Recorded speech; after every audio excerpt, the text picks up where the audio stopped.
ദൈവത്തിന് മഹത്വം ഉണ്ടാകട്ടെ. ബഹുമാനപ്പെട്ട ക്രിസ്താസ് ദൈവദാസനും ഈ ഭവനത്തിലുള്ള എല്ലാവർക്കും വീണ്ടും വരുന്ന യേശു കർത്താവിൻ്റെ നാമത്തിൻ്റെ ക്രിസ്ത്യ വന്ദനം അറിയിക്കുന്നു. പ്രത്യേകമായിട്ട് ഇന്ന് ആദ്യമായിട്ട് ഈ ഭവനത്തിൽ മകളായിട്ട് കടന്നു വന്നിരിക്കുന്ന രഞ്ജുവിനും യേശുവിൻ്റെ നാമത്തിൻ്റെ സ്നേഹവന്ദനം അറിയിക്കുന്നു. നമ്മുടെ ദൈവദാസനും യേശുവിൻ്റെ നാമത്തിൻ്റെ ക്രിസ്ത്യ വന്ദനം അറിയിക്കുകയാണ്. ഒരു വാക്യം വായിക്കാം. 1 പത്രോസ് 3:1-2 വാക്യങ്ങൾ വായിക്കാം. ഭാര്യമാരെ നിങ്ങളുടെ ഭർത്താക്കന്മാർക്ക് കീഴടങ്ങിയിരിപ്പീൻ. അവരിൽ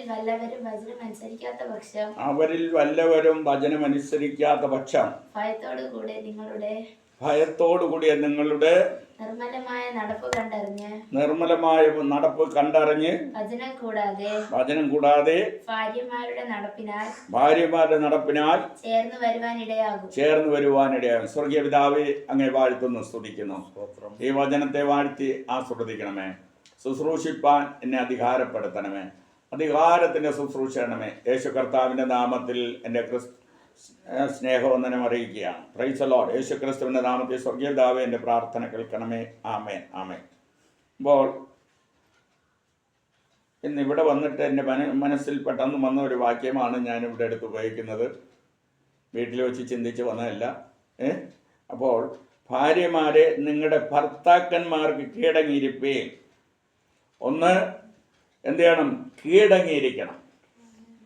ഇവിടെ പറഞ്ഞിരിക്കുന്ന ആർക്ക് കീഴടങ്ങിയിരിക്കണമെന്നാ? ഭർത്താവിന് കീഴടങ്ങിയിരിക്കണം. അപ്പൊ ഇവിടെ പറഞ്ഞിരിക്കുകയാണ്, ഭാര്യമാരെ നിങ്ങളുടെ ഭർത്താക്കന്മാർക്ക് കീഴടങ്ങിയിരിപ്പീൻ.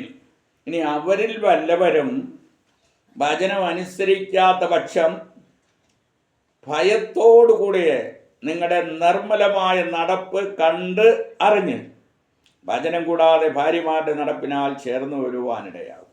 അപ്പോൾ നോക്കണം, ആരെങ്കിലും ദൈവത്തെ അറിയാത്തവരുണ്ടെങ്കിൽ മനസ്സിലാക്കണം, ഒരു ഭർത്താവ് ദൈവവുമായിട്ട് വലിയ ബന്ധമില്ലെങ്കിൽ ഭാര്യയുടെ നടപ്പ് കണ്ട് അറിഞ്ഞ് വചനം കൂടാതെ തന്നെ ചേർന്ന് വരുവാൻ ഇടവരും. ഒന്ന് കീഴടങ്ങിയിരിക്കുക. 1-2 വാക്യം വായിക്കാം. അതിൽ തന്നെ 2:13 വായിച്ചേ.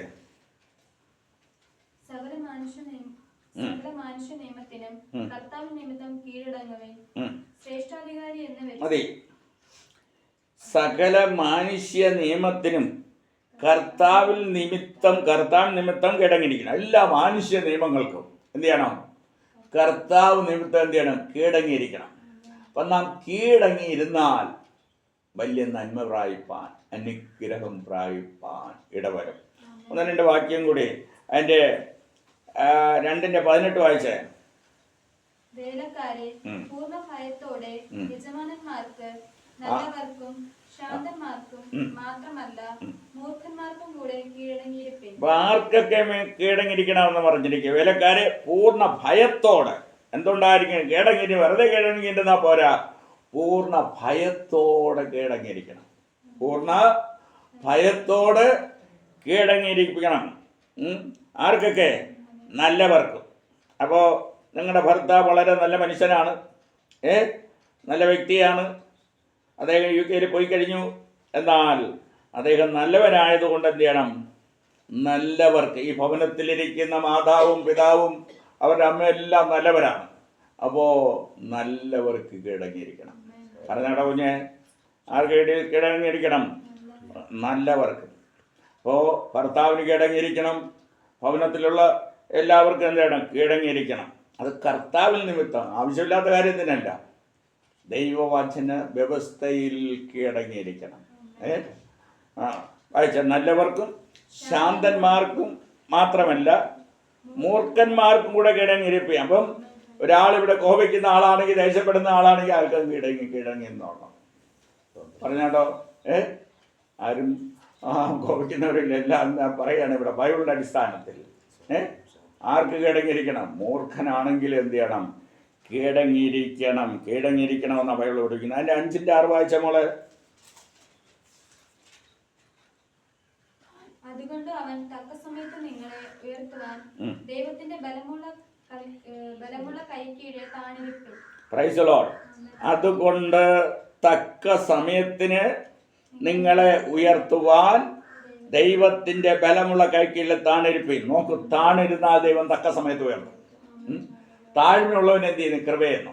അപ്പൊ നിങ്ങൾ താന്നിരുന്നാൽ തക്ക ദൈവത്തിന് ഉയർത്തുവാനൊരു സമയമുണ്ട്. പറഞ്ഞോട്ടോ, ഇന്ന് വളരെ താഴ്ചയിലായിരിക്കുകയാണ്, ശരിയാണ്. എന്നാൽ തക്ക സമയത്ത് ദൈവം ഉയർത്തും. ദൈവം ഉയർത്തിയാൽ നിന്റെ ഭവനത്തിലെ എല്ലാ പ്രോബ്ലംസും പരിഹാരമായി. പറഞ്ഞോട്ടോ കുഞ്ഞെ, ദൈവം ഉയർത്തിയാൽ എന്താണ്? എല്ലാ പ്രോബ്ലംസിനും എന്താണ്? പരിഹാരം ലഭിക്കും, പരിഹാരം ലഭിക്കും. അപ്പം ദൈവത്തിന് ഉയർത്തുവാനൊരു സമയമുണ്ട്. അത് തക്ക സമയത്തിനാണ് ദൈവം ഉയർത്തുന്നത്. ആ വാക്യം ഒന്നുകൂടെ വായിച്ച മോള്. അതുകൊണ്ട് അവൻ തക്ക സമയത്ത് നിങ്ങളെ ഉയർത്തുവാൻ ദൈവത്തിന്റെ ബലമുള്ള കൈക്കീഴെ താണിരിപ്പിൻ. അടുത്ത വാക്യം കൂടി. അവൻ നിങ്ങൾക്കായി കരുതുന്നതാകിയാൽ നിങ്ങളുടെ സകല ചിന്താകുലവും അവന്റെ മേലിട്ടോളൂ. നമുക്ക് വേണ്ടി കരുതുന്ന ഒരു ദൈവമുണ്ട്. നമുക്ക് വേണ്ടി കരുതുന്ന ദൈവമാണ്. ആ ദൈവത്തിൻ്റെ അടുത്ത് സകല ചിന്താകുലവണ്ണം നാം ചിന്തിച്ച് മനസ്സ് ഉണ്ടാക്കണ്ട. നാം ഉണ്ടാക്കിക്കൊണ്ടിരിക്കുകയാണ്. എന്നാൽ ആരുടെ അടുത്ത് ഇടണം? ദൈവത്തിൻ്റെ അടുത്ത് ഇടണം. സകലം അവൻ നിങ്ങൾക്കായി കരുതുന്നതാകിയാൽ നിങ്ങളുടെ സകല ചിന്താകുലവും അവന്റെ മേൽ ഇട്ടുകൊള്ളുവേ. ഒക്കെ നമുക്ക് വേണ്ടി കരുതുന്ന ഒരു കർത്താവുണ്ട്. ആ സർവശക്തനായ ദൈവം, മഹാദൈവം, ഉയരത്തിലെ ദൈവം നമുക്ക് വേണ്ടി കരുതുന്നു. അതുകൊണ്ട് നമ്മുടെ ചിന്തയും ചിന്താകുലങ്ങളും എല്ലാം ദൈവത്തിൻ്റെ അടുത്തിടണം. Price the Lord. മനസ്സിലായോ? ആരുടെ അടുത്തിട്ട് കൊടുക്കണം? നാം ദൈവത്തിൻ്റെ അടുത്ത് ഇട്ടാൽ നമുക്ക് സമാധാനമാണ്. നാം അത് ചിന്തിച്ച് എന്താണ്? നമ്മുടെ സ്വസ്ഥതയും പോകും, സമാധാനം പോകും. അതുകൊണ്ട് നമ്മുടെ ചിന്താകുലങ്ങൾ എല്ലാം ദൈവത്തിൻ്റെ അടുത്ത് ഇടണം. ദൈവം തക്ക സമയത്ത് നമ്മളെ ഉയർത്തും. അവൻ തക്ക സമയത്ത് നമ്മളെ ഉയർത്തുവാൻ ദൈവത്തിൻ്റെ ബലമുള്ള കൈക്കിൽ താണിരിപ്പേൻ. താണിരുന്നാൽ ഉയർത്തും. താഴ്മയുള്ളവർക്ക് കൃപ നൽകും. എൻ്റെ ഗ്രാൻഡ് മദർ പറയാറുണ്ട്, അവർ മരിച്ച അനേക വർഷങ്ങൾ കഴിഞ്ഞു, പറയാറുണ്ട്, എൻ്റെ കുഞ്ഞിലെ കേട്ടിട്ടുള്ളതാ, താണ നിലത്തെ നീരോടത്തുള്ളൂ. എൻ്റെ ഗ്രാൻഡ് മദർ എപ്പോഴും ഉപയോഗിക്കുന്ന ഒരു പദമാണ്, താണ നിലത്തെ നീരോടത്തുള്ളൂ.